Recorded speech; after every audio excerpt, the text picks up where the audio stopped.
ఈ పాప ఎంచెప్పైనా లేసేదే లేదు. ఇది ఒక పెద్ద తలనొప్పి అయిపోయింది. డైలీ ఈ బిండి లేపించేది ఒక పెద్ద పని.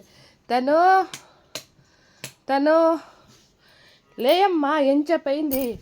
9 గంటలు అవుతా ఉంది, ఇంకా నిద్ర లేకుండా ఉండవు. లేయి మమ్మీ. 5 minutes మమ్మీ, ఇవాళ సండేనే కదా.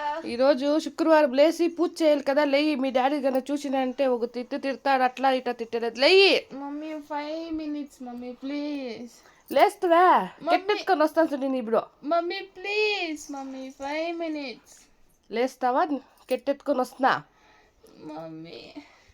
లేచి చూడు, టైం చూడు, 9 గంటలు అవుతా ఉంది. లేయి. సరే నువ్వు పో, నేను పోతే నువ్వు మళ్ళా పనుకుంటావు. లేదు పో మమ్మీ. లేదు, నువ్వు లేస్తావా? మమ్మీ ఏంటి నీ గోడ ఇప్పుడు? టైం ఎంత అనుకోండి అవ్వ.